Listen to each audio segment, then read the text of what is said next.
عروبة قال وحدثنا محمد بن بشار قال حدثنا محمد بن بكر عن سعيد بن أبي عروبة عن قتادة عن زرارة بن أوفى. یہ وہ صاحب جنہوں نے قسم کھائی تھی نا ہنسنا نہیں اور پھر مرنے کے بعد ہنسے تھے جب تک اور باہر نہلانے والے پریشان ہو گئے تھے باہر سے آواز جا رہی اب خبیزوں مردیاں نہلا رہے اور ہنس کیوں رہے جبکہ حضرت ہنس رہے تھے.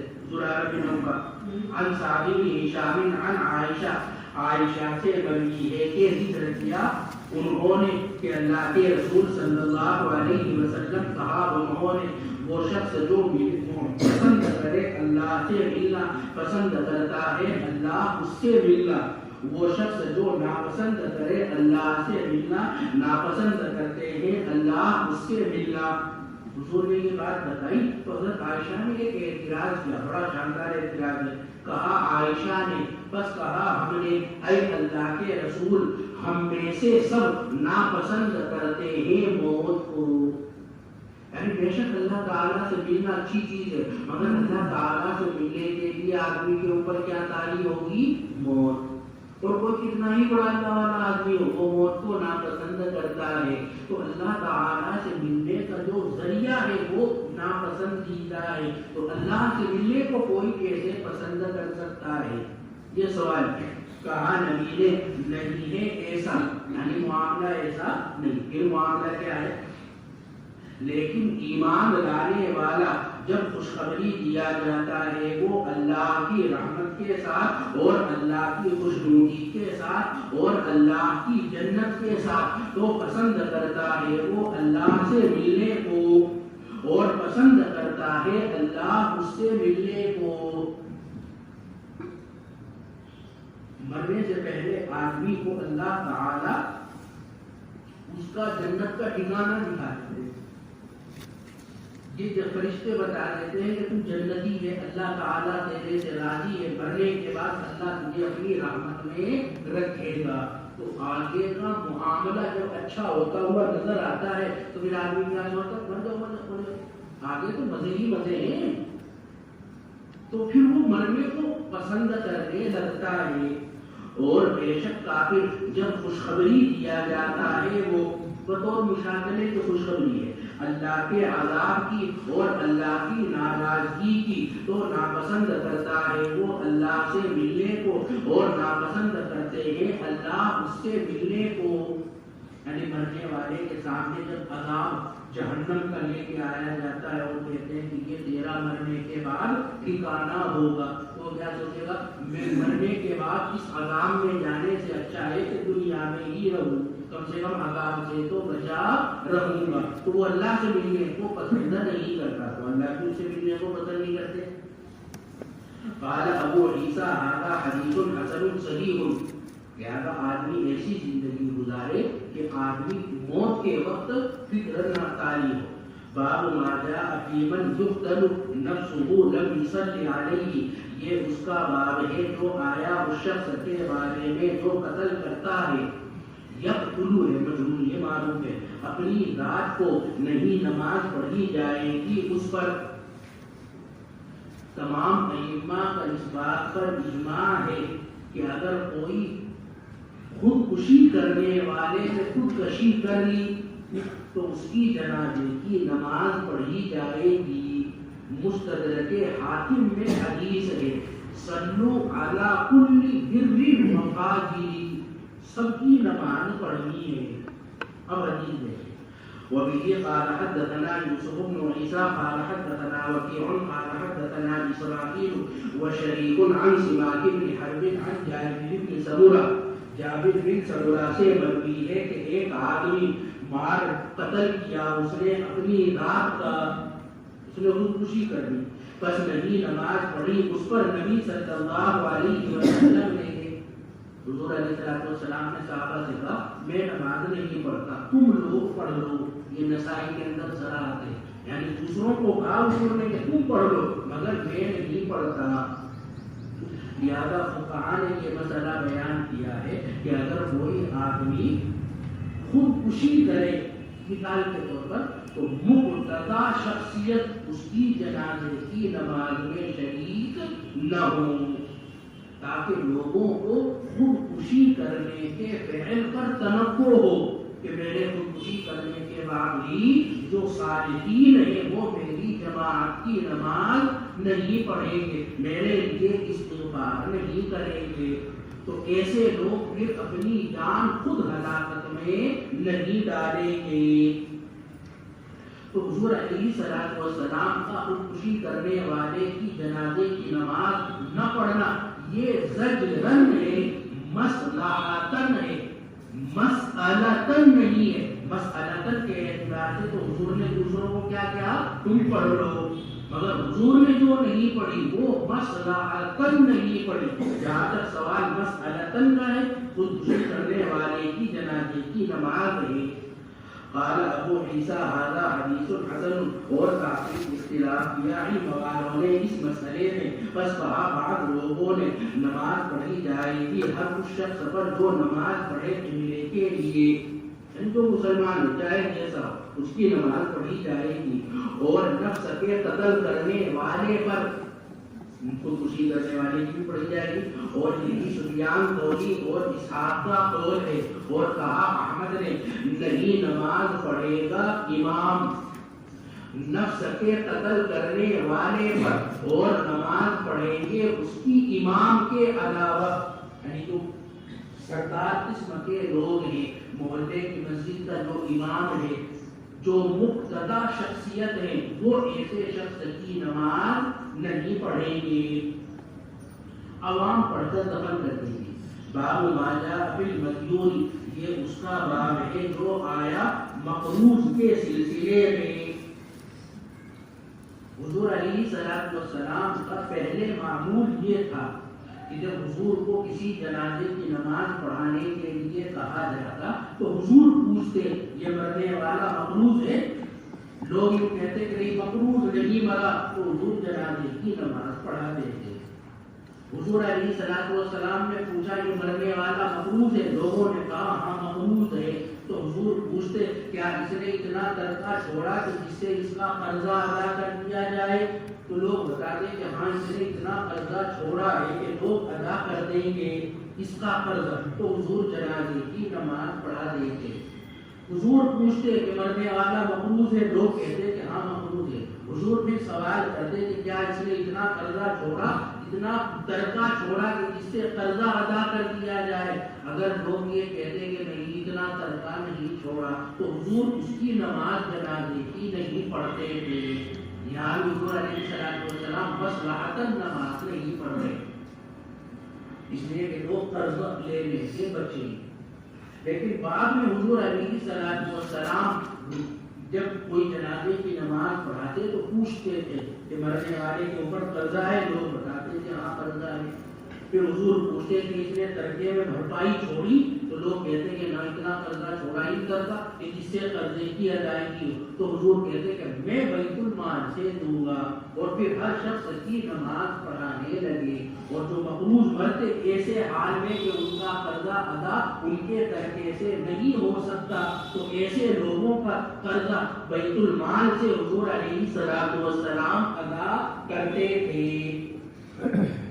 وبه قال حدثنا محمود بن غيلان قال حدثنا ابو داود قال حدثنا شعبة عن عثمان بن عبد الله بن موهب قال سمعت عبد الله بن ابي قتادة يحدث عن ابي، ابو قتادہ سے مروی ہے کہ نبی صلی اللہ علیہ وسلم لائے گئے وہ ایک آدمی کے پاس تاکہ نماز پڑھاوے نبی ان پر، پس کہا نبی صلی اللہ علیہ وسلم نے، حضور نے پوچھا بھائی اس کے اوپر قرضہ ہے؟ لوگوں نے بتایا ہاں قرضہ ہے۔ حضور نے پوچھا ترکہ اتنا چھوڑا کہ جس سے قرضہ ادا کر دے؟ تو لوگوں نے کہا کہ اتنا ترکہ نہیں چھوڑا۔ تو حضور نے یہ کہا نماز پڑھو تم اپنے ساتھی پر، میں نہیں پڑھتا، بس بے شک اس پر قرضہ ہے، یعنی یہ مقروض مرا اور اتنا ترکہ بھی نہیں چھوڑا اس نے کہ مقروض مرے۔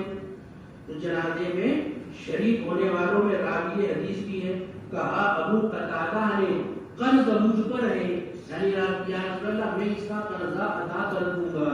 بس کہا اللہ کے رسول صلی اللہ علیہ وسلم نے مکمل طریقے سے بھرپائی، یعنی مکمل طریقے سے پورا قرضہ ادا کر دو گے کہا ابو قتادہ نے مکمل طریقے سے یعنی میں پورے طریقے سے قرضہ ادا کر دوں گا.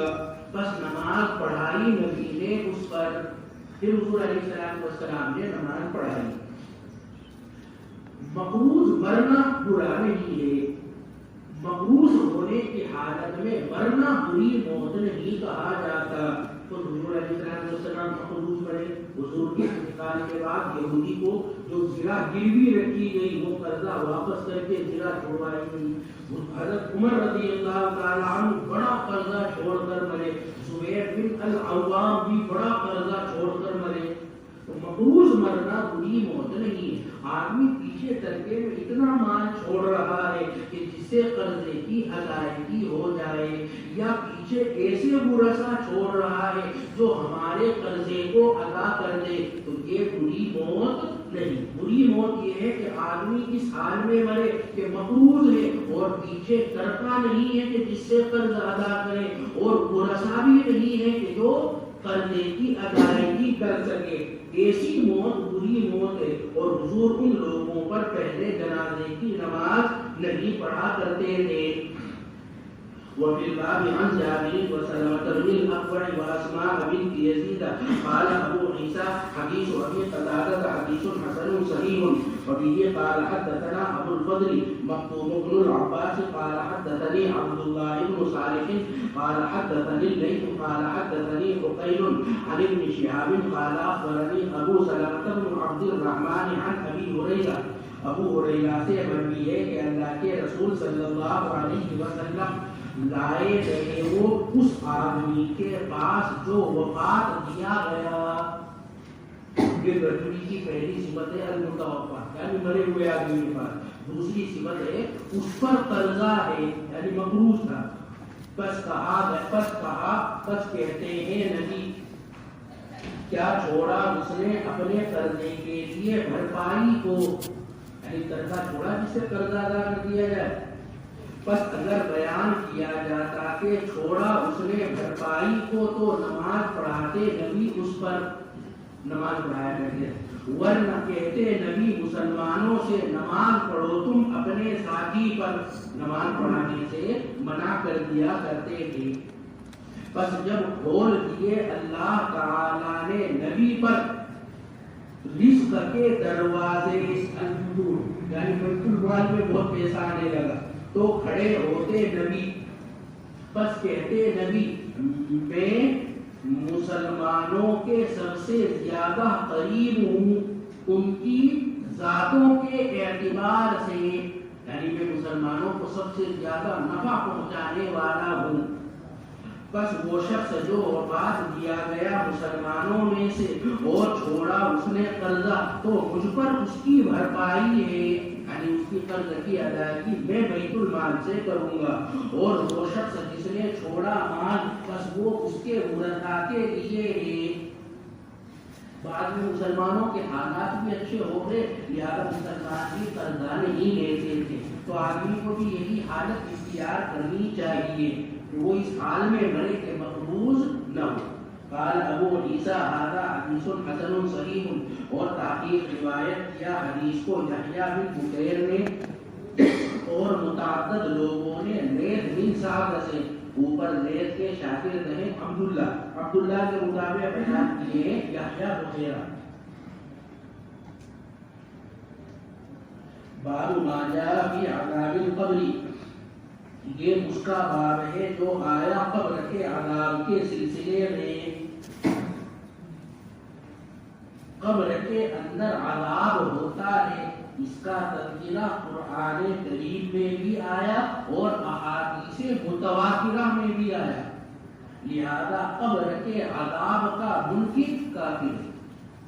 قرآن کریم کی آیت کا منکر کافر ہوگا, احادیث متواترہ کا منکر کافر مانا جائے گا.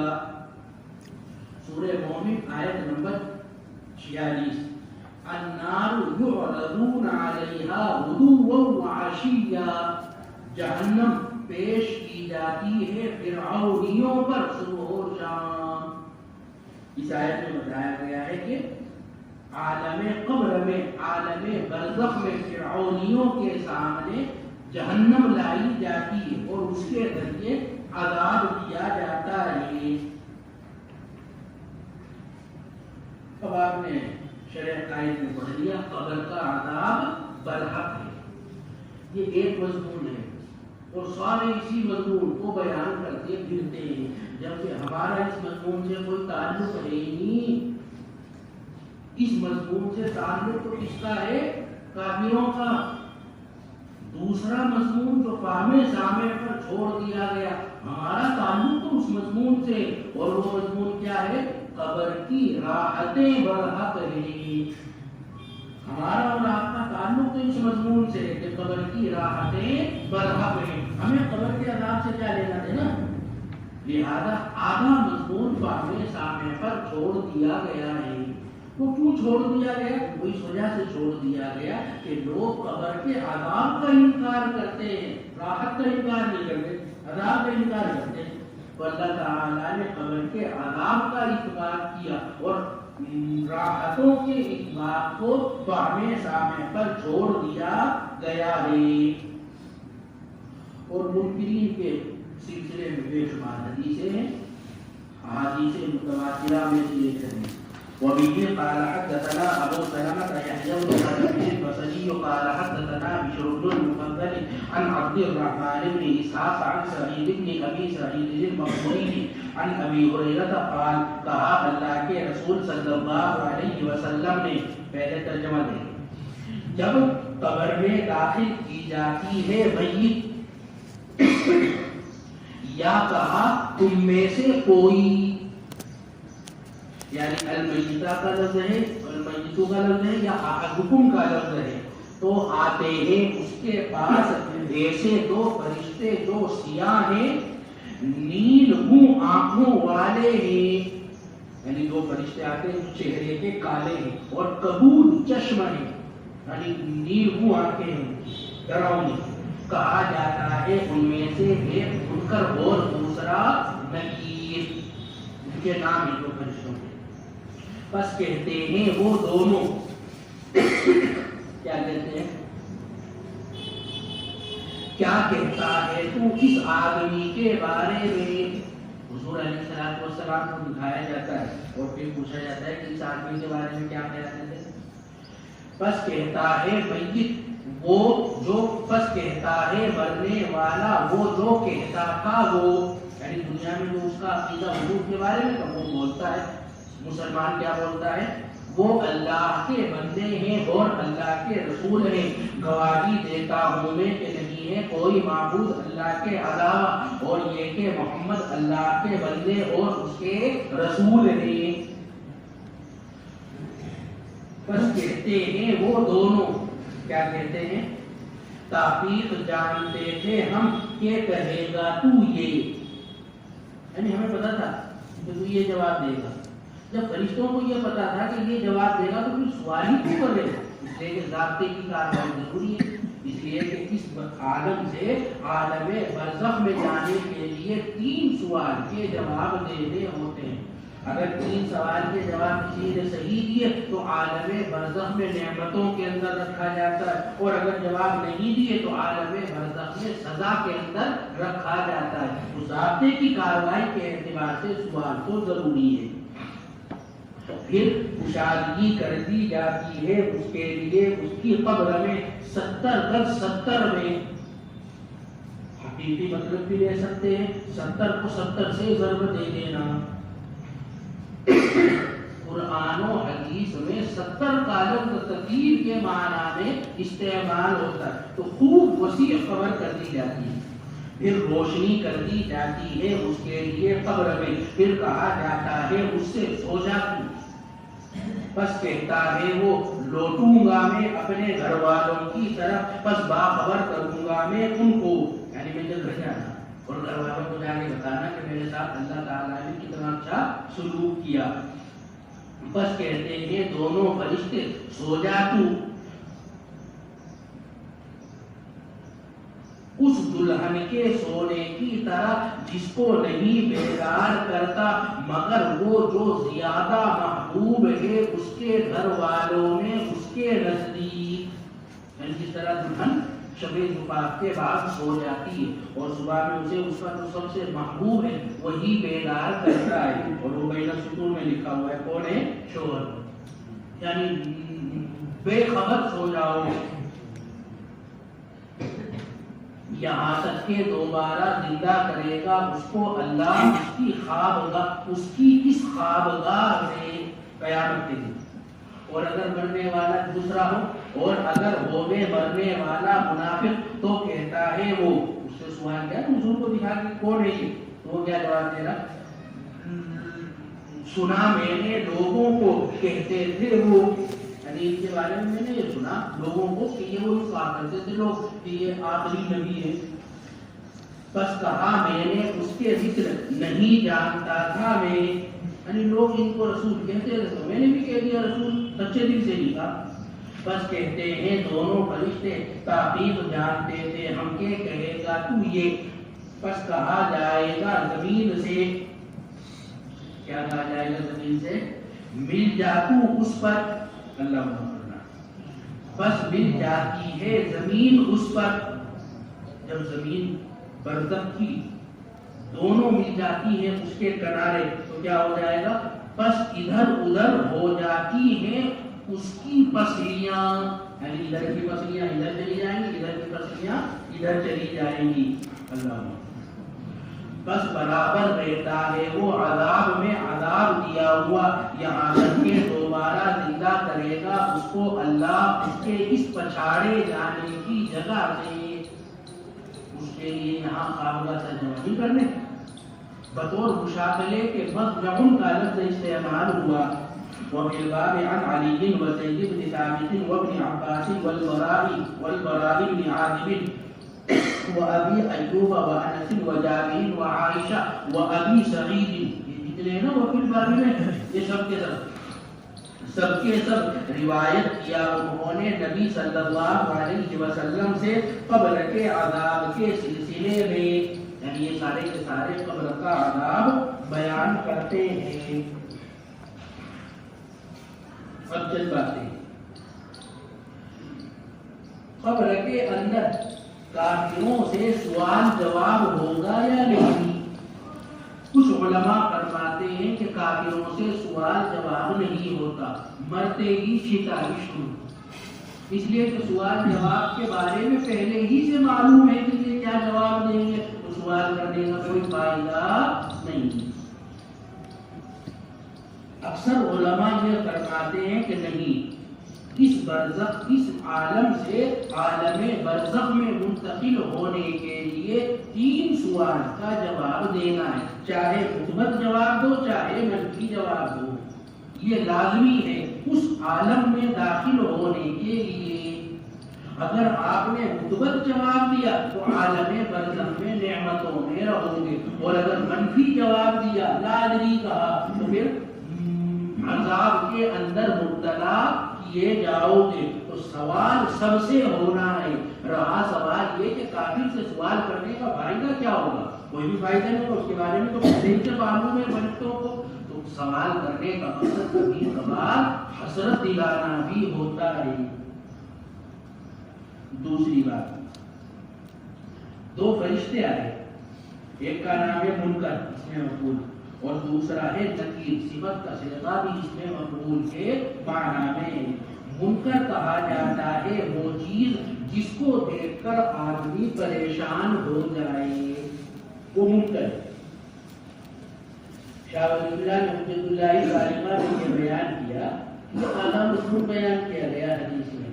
یہ جو 2 فرشتے آئے نا، منکر نکیر، کالے چہرے والے، نیل کو آنکھیں والے، ڈراؤنے، یہ کافروں کے پاس سوال جواب کے لیے آتے ہیں، اور مسلمانوں کے پاس جو آتے ہیں 2 فرشتے، وہ سیاہ چہرے والے نہیں ہوتے، وہ تو خوشنما چہرے والے، بہترین لباس والے ہوتے ہیں، اور ان کا نام ہے مبشر، بشیر، بشیر اس میں فاعل کے معنی میں، مبشر کے معنی میں خوشخبری دینے والے۔ یہ شاہ ولی اللہ نے حجت اللہ بالغہ میں بیان کیا ہے۔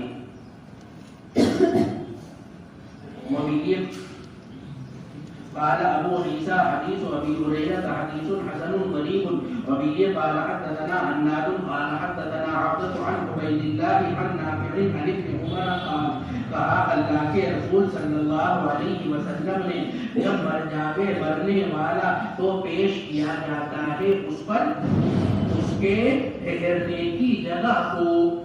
اب اگر وہ جنتی ہے تو جنت پیش کی جاتی ہے, جہنمی ہے تو جہنم. پس اگر ہوئے وہ جنت والوں میں سے تو وہ پیش کی ہوئی جگہ جنت والوں میں سے ہے, اور اگر ہوئے وہ جہنم والوں میں سے تو وہ پیش کی ہوئی جگہ جہنم والوں میں سے ہے. وَمِنْ أَهْلِ النَّارِ سب جگہوں میں خاص جزائیہ ہے, اور من اہل النار مبتدا محذوف کی خبر ہے. پھر کہا جاتا ہے اس سے یہ تیرے ٹھہرنے کی جگہ ہے, یعنی مرتے وقت آدمی کو اس کا انجام دکھا دیا جاتا ہے یہاں تک کہ دوبارہ زندہ کرے اس کو اللہ قیامت کے دن تک, لہذا اپنا یہ انجام دیکھتا ہے. عذاب کی مختلف شکلیں ہیں. ایک شکل یہ بھی ہے کہ آدمی کو ڈراؤنی چیز سامنے رکھ کے مٹا دیا دیکھتا ہے. اب مثال کے طور پہ ہمیں یہاں سب جگہ سے بند کر دیا جائے اور شیر لا کے رکھ دیا جائے, ہمارے لیے کوئی بہت بڑا عذاب ہے, دیکھ دیکھ کے پھٹے گی اس کی, بہت بڑا عذاب ہے. یہ بھی ایک عذاب کی شکل ہے. اسی طرح جنتیوں کے سامنے خوشنما چیز رکھ دی جائے گی تو وہ اسے دیکھ دیکھ کر خوش ہوتا رہے گا. راحت کی ایک صورت یہ بھی ہے. قال ابو عیسیٰ هذا حدیث حسن صحیح باب ما جاء فی اجر من عجزا مصابا. یہ اس کا باب ہے جو آیا اس شخص کے ثواب کے سلسلے میں جو تسلی دیتا ہے مصیبت زدہ کو. دیکھو حدیث میں باب عام ہے, مرنے والے کی مصیبت زدہ کے ساتھ مسئلہ خاص نہیں ہے. وبه قال حدثنا يوسف بن عيسى قال حدثنا علي بن عاصم قال حدثنا والله محمد بن سوقا, یعنی علی بن عاصم جو ہے نا وہ قسم کھا کے کہتے ہیں کہ میں نے یہ حدیث کس سے سنی, محمد بن سوقا سے. کیوں قسم کھا کے کہتے ہیں بتا میں ابھی بتا میں. عن ابراہیم عن الاسود عن عبد اللہ عن النبی صلی اللہ علیہ وسلم قال, کہا نبی نے وہ شخص جو تسلی دے گے کسی مصیبت زدہ کو بس اس کے لیے مصیبت زدہ کے ثواب کے مانند ہے. یعنی جتنا ثواب مصیبت والے کو ملے گا تسلی دینے والے کو بھی اتنا ثواب ملے گا. یہاں مصیبت عام ہے, کوئی بھی مصیبت ہو, مالی مصیبت ہو, غیر مالی مصیبت ہو, مرنے کی مصیبت ہو, اس کے علاوہ کی مصیبت ہو, کسی بھی مصیبت پر آپ تسلی دیں گے آپ کو یہ ثواب ملے گا. تسلی دینا بھی عام ہے, زبان سے تسلی دینا, خط کے ذریعے تسلی دینا, فون کے ذریعے تسلی دینا, میسیج کے ذریعے تسلی دینا, کسی بھی ذریعے سے تسلی دو. تسلی دینے والے کو بھی وہی ثواب ملتا ہے جو مصیبت والے کو ملتا ہے. قال ابو عیسیٰ هذا حدیث غریب لا نعرفه مرفوعا الا من حدیث علی بن عاصم. یعنی علی نے ہی اس حدیث کو مرفوع بیان کیا, علی کے علاوہ یہ حدیث مرفوع بیان کرنے والا کوئی نہیں. اور روایت کیا بعض لوگوں نے اس حدیث کو محمد بن سوقا سے اسی سند کے ساتھ اس کے مثل یعنی بعینہ ہی یہی الفاظ ہے موقوف, یعنی ابن مسعود کا قول ہے, حضور علیہ السلام کا قول نہیں, اور نہیں مرفوع کیا انہوں نے اسے. اور کہا جاتا ہے اس کا اکثر بھی جس میں مبتلا کیے گئے عاصم بن علی اس حدیث کی وجہ سے ہے. اعتراض کیا محدثین نے اس پر, یعنی محدثین علی بن عاصم کو ضعیف قرار دیتے ہیں اور انہوں نے ان کے ضعیف ہونے کی سب سے بڑی وجہ اسی حدیث کو بنایا کہ سارے کے سارے حضرات یہ حدیث کیسے بیان کرتے ہیں موقوف, اور صرف علی بن عاصم ہی یہ حدیث کیسے بیان کر رہا ہے مرفوع. اگر یہ حدیث مرفوع ہوتی تو باقی بھی تو مرفوع بیان کرتے, باقی تو موقوف بیان کر رہے ہیں. تو جس نے بھی علی کو ضعیف قرار دیا وہ اس حدیث کی وجہ سے قرار دیا ہے. باب ما جاء فی من یموت یوم الجمعہ، یہ اس کا باب ہے جو آیا اس شخص کے بارے میں جو مرتا ہے جمعہ کے دن میں۔ وبه قال حدثنا محمد بن بشار قال حدثنا عبد الرحمن بن مهدي وابو عامر العقدي قال حدثنا هشام بن سعد عن سعيد بن ابي هلال عن ربيعة بن سيف عن عبد الله بن عمرو قال کہا اللہ کے رسول صلی اللہ علیہ وسلم نے نہیں ہے کوئی مسلمان جو مرے جمعہ کے دن میں یا کہا جمعہ کے رات میں مگر محفوظ رکھتے ہیں اس کو اللہ قبر کی آزمائش سے مراد ہے سوال جواب کے وقت کی خوفناکی۔ جمعے کی رات میں مرے یا جمعے کی صبح میں مرے، جمعے کے دن مرنے والوں کو اللہ تعالی سوال اور جواب کی خوفناکی سے محفوظ رکھتا ہے۔ قال ابو عیسیٰ ھذا حدیث غریب، حدیث ضعیف ہے، کیوں؟ اور نہیں ہے اس کی سند متصل۔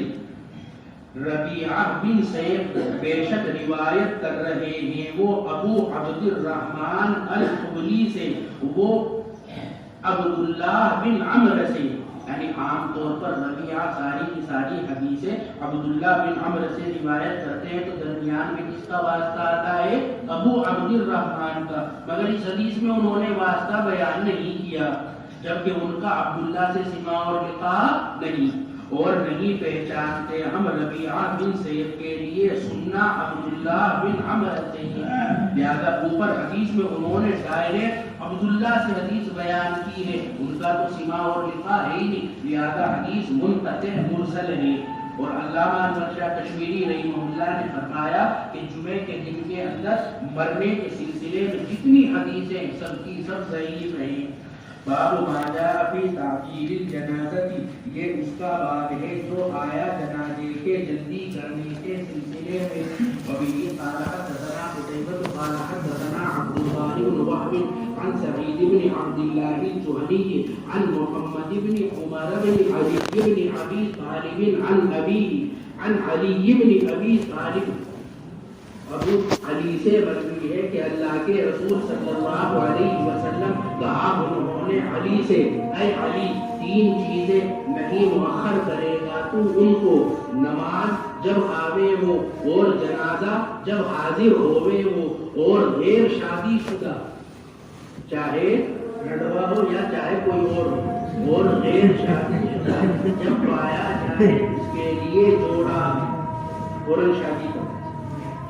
یہ حدیث کتاب الصلاۃ باب نمبر 14 میں آئی، مگر وہاں امام ترمذی رحمہ اللہ نے اس حدیث کی سند پر کوئی جرح نہیں کی۔ یہاں کر رہے کہا ترمذی نے یہ حدیث غریب ہے اور نہیں خیال کرتا میں اس کی سند کو متصل۔ کیوں نہیں سند کو متصل خیال کرتے؟ یہ جو صاحب ہے نا حضرت علی رضی اللہ تعالیٰ عنہ کے صاحبزادے جن کا نام ہے عمر بن علی، ان کا اپنے ابا سے سما اور لقاء نہیں، یہ بچپن میں ہی تھے کہ حضرت علی شہید کر دیے گئے۔ باب آخر فی فضل التعزیت، یہ دوسرا باب ہے تعزیت کی فضیلت کے سلسلے میں۔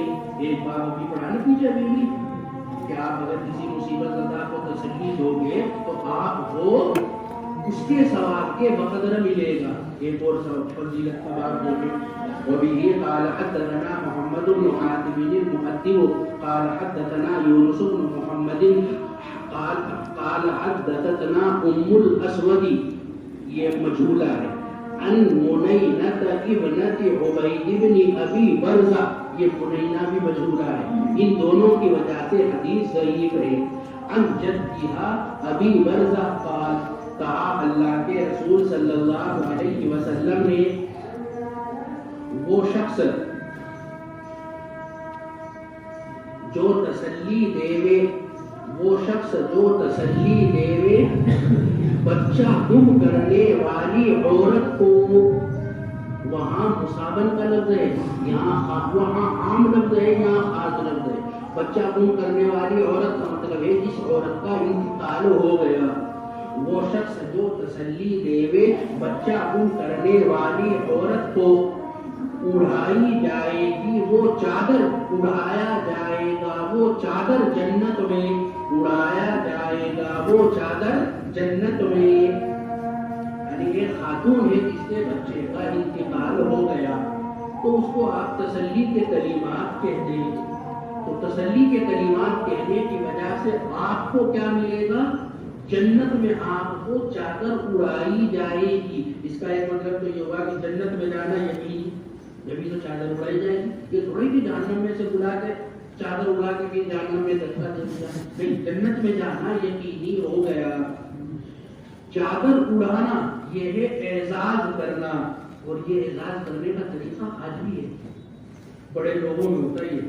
جب کسی کو کوئی اعزاز دیا جاتا ہے تو اس کو کشمیری شال اس کے گلے میں ڈالتے ہیں، پھر اس کو اعزاز کا دستاویز پیش کی جاتی ہے۔ تو یہ چادر کا اڑانا بطور اعزاز کے آج بھی موجود ہے۔ کہا ترمذی نے یہ حدیث غریب ہے اور نہیں ہے اس کی سند قوی۔ میں نے سند میں بتایا کہ دو مجبورہ ہے۔ باب ما جاء فی رفع الیدین علی الجنازہ، یہ اس کا باب ہے جو آیا جنازے پر دونوں ہاتھوں کے اٹھانے کے سلسلے میں۔ امام اعظم اور امام مالک نماز کے اندر جنازانی نماز کے اندر عدم رفع کے قائل ہیں تحریمہ کے علاوہ۔ تو جنازے کی نماز میں بھی یہ دونوں امام عدم رفع کے قائل ہیں تحریمہ کے علاوہ۔ صرف پہلی تکبیر میں رفع یدین ہے، بعد کی تکبیروں میں رفع یدین نہیں۔ امام شافعی اور امام احمد نماز میں جنازانی نماز میں تو رکوع سجود والی نماز پڑھتے ہیں، اس نماز میں رفع کے قائل ہیں، تو جنازے کی تکبیر میں بھی وہ رفع کے قائل ہیں۔ تو دو چھوٹے اماموں کے نزدیک ہر تکبیر کے ساتھ رفع یدین سنت، پہلی تکبیر کے ساتھ بھی اور بعد کی تکبیروں کے ساتھ بھی۔ اور دو بڑے امام فرماتے ہیں بس رفع یدین تکبیر تحریمہ کے ساتھ، باقی تین تکبیروں کے ساتھ رفع یدین نہیں۔ وبه قال حدثنا القاسم بن دينار الكوفي قال حدثنا اسماعيل بن ابان الوراق عن يحيى بن يعلى الاسلمي عن ابي فروة يزيد بن سنان عن زيد بن ابي انيسة عن الزهري عن سعيد بن المسيب عن ابي هريرة۔ ابو ہریرہ سے مروی ہے کہ اللہ کے رسول صلی اللہ علیہ وسلم تکبیر کہی انہوں نے جنازے پر، بس اٹھایا نبی نے اپنے دونوں ہاتھوں کو پہلی تکبیر میں، بس پہلی تکبیر میں تحریمہ میں ہاتھ اٹھایا، بعد کی تکبیروں میں ہاتھ نہیں اٹھایا۔ یہ کس کی دلیل ہوئی؟ دو بڑے اماموں کی۔ اور اس مسئلے میں بس یہی ایک حدیث ہے، اس کے علاوہ اور کوئی حدیث نہیں، اس لیے امام ترمذی نے اور پھر بابی بھی بیان نہیں کیا۔ امام دو چھوٹے اماموں کی کیا دلیل ہے؟ دو چھوٹے اماموں نے جنازے کی نماز کو رکوع و سجود والی نماز پر قیاس کیا، اور وہ یہ کہتے ہیں کہ جب رکوع و سجود والی نماز میں تکبیر میں رفع یدین ہے تو جنازے میں بھی رفع یدین ہوگا، اور رکھے گا وہ داہنا ہاتھ بائیں ہاتھ پر، جیسے نماز میں باندھتے ہیں اس طریقے سے ہاتھ باندھا جائے گا، ارسال نہیں۔ قال ابو عیسیٰ هذا حدیث غریب لا نعرفه الا من هذا الوجه، یہ حدیث سند کے اعتبار سے تو متفرد ہے، مگر اس حدیث کی سند میں کوئی راوی صحیح نہیں ہے، حسن صحیح نے اعلیٰ درجے کی صحیح حدیث ہے، مگر امام ترمذی نے بتایا غریب کے ساتھ تو حسن صحیح بولتے تھے امام ترمذی، اس لیے کہ ان کے امام کے خلاف ہیں، اور اختلاف کیا علم والوں نے اس مسئلے میں، بس دیکھا اکثر علم والوں نے نبی صلی اللہ علیہ وسلم کے ساتھیوں میں سے اور ان کے علاوہ میں سے کہ اٹھاوے گا آدمی اپنے دونوں ہاتھ ہر تکبیر میں جنازے پر، اور یہی ابن مبارک اور شافعی اور احمد اور اسحاق کا قول ہے۔ میرا 4 لاکھ اکثر ملے، مگر دوسری طرف دو اتنے بھاری ہیں، 3 4 کے مقابلے میں اگر رکھو تو وہ کتنے بنیں گے؟ 8۔ وہ دو جو نا بہت بھاری ہیں، اور کہا بعض علم والوں نے نہیں اٹھائے گا وہ اپنے دونوں ہاتھوں کو مگر پہلی مرتبہ میں، اور یہی ثوری اور کوفہ والوں کا قول ہے، امام مالک بھی ساتھ۔ اور ذکر کیا گیا ابن مبارک سے، یہ صرف ابن مبارک کا مسلک ہے، میں اربعہ کا نہیں، کہ کہا ابن مبارک نے جنازے پر نماز کے سلسلے میں نہیں سمیٹے گا وہ اپنا داہنا ہاتھ اپنے بائیں ہاتھ پر، یعنی ابن مبارک کا مسلک یہ ہے کہ جنازے کی نماز میں ہاتھ میں ارسال کیا جائے گا، اور دیکھا بعض علم والوں نے کہ سمیٹے گا وہ اپنے داہنا ہاتھ اپنے بائیں ہاتھ پر جیسا کہ کرتا ہے وہ نماز میں، یہ ایک میں اربعہ کا مسلک ہے۔ قال کہا ترمذی نے سمیٹے گا وہ زیادہ پسندیدہ ہے میرے نزدیک۔ باب ما جاء ان نفس المؤمن معلقة بدينه حتى يقضى عنه، حدیث کے الفاظ ہیں۔ وبه قال حدثنا محمود بن غيلان قال حدثنا ابو اسامة عن زكريا بن ابي زائدة عن سعد بن ابراهيم عن ابي سلمة عن ابي هريرة قال، کہا ابو ہریرہ نے کہا اللہ کے رسول صلی اللہ علیہ وسلم نے مسلمان کی جان لٹکنے والی ہے اس کے قرضے میں یہاں تک کہ ادا کیا جاوے قرضہ اس کی طرف سے، یعنی ایک مسلمان آدمی مقروض ہونے کی حالت میں مر گیا، وہ بہت نیک آدمی ہے، مرنے کے بعد جب تدفین ہو گئی تو اس کی جنت کی کھڑکی کھول دو، کھلنی نہیں جب تک کہ اس کا قرضہ ادا نہ ہو جائے۔ اب ہم نے اگر کسی سے قرضہ لے رکھا ہے تو لکھ لو اسے، لے رکھا ہے تو چھوڑو، لے رکھا ہے تو لکھ لو، کہیں ایسا نہ ہو کہ سامنے والا شرم کی وجہ سے مانگنے نہ آئے اور ہماری قسم سے قرض میں جنت کی کھڑکی نہ کھلے، کیوں سب مقروض ہیں اور مرسا کو بھی معلوم نہیں ہے کہ ہم نے قرضہ لے رکھا، تو جس کا لیتے ہیں وہ فوراً لکھ لیا جائے، دینا وہ اپنی مرضی کے اوپر ہے۔ وبه قال حدثنا محمد بن بشار قال حدثنا عبد الرحمن بن مهدي قال حدثنا إبراهيم بن سعد عن أبيه عن عمر بن أبي سلمة عن أبيه عن أبي هريرة، یہ دوسری سند پیش کی۔ دونوں سندوں میں کیا خاص بات ہے؟ پہلی سند دیکھیں، پہلی سند میں ابو سلمہ کا واسطہ ہے، ابو ہریرہ کے شاگرد ابو سلمہ نظر آ رہے، سعد اور ابو ہریرہ کے درمیان میں ابو سلمہ کا واسطہ ہے، بس سمجھ میں آ گیا۔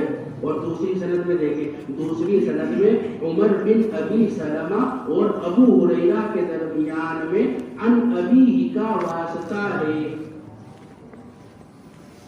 یہ تو غلط بولا بھائی، دوسری جگہ مسئلہ ہے۔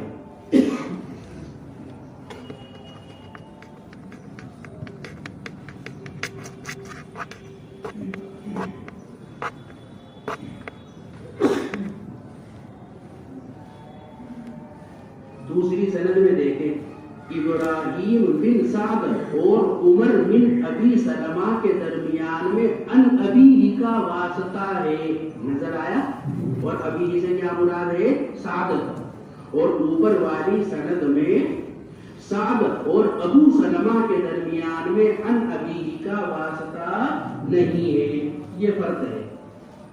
عن ابی ہریرہ عن النبی صلی اللہ علیہ وسلم قال، کہا نبی نے مومن کی جان لٹکنے والی ہے اس کے قرضے میں یہاں تک کہ ادا کیا جاوے قرضہ اس کی طرف سے۔ قال ابو عیسیٰ ھذا حدیث حسن، اور یہ زیادہ صحیح ہے، یعنی بغیر واسطے والے، اور یہ زیادہ صحیح ہے پہلی حدیث کے مقابلے میں۔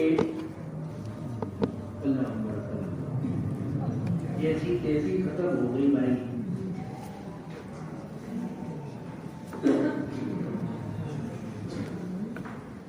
اب آپ لوگوں کو 30,000 میں پڑھائی بھائی، اب آ گیا ہے گرو دکشنا دینے کا نمبر، اب جو ہم مانگیں گے، جو استاد مانگے گا وہ دینا پڑے گا، استاد نے محنت کی ہے اس لیے دینا پڑے گا، جو دو گے تو مانگیں گے بس کچھ نہیں چاہیے۔ ایک کتاب کے 10 پارے چاہیے، تو 3 کتابیں پڑھائی تو کتنے پارے ہو گئے؟ 3۔ تو جب بھی آپ کو پتہ چلے کہ میں مر گیا تو ایک قرآن کا اشارے ثواب کر لو میرے لیے انشاءاللہ۔ اب دعا کر لو۔ حضور علیہ السلام کا خاص طور سے نام لے لینا، امام ترمذی کا بھی خاص طور سے نام لینا، اشارے ثواب کرتے ہوئے اپنے سب رشتے داروں کو حضور علیہ السلام، حضرت آدم علیہ السلام سے لے کے آج تک جتنے بھی مسلمان ہیں سب کو اشارے ثواب کرو، خاص طور سے حضور علیہ السلام کا نام لینا، اور اپنے رشتے داروں کا والدین وغیرہ تو سب کا نام لینا، دعا کرنا۔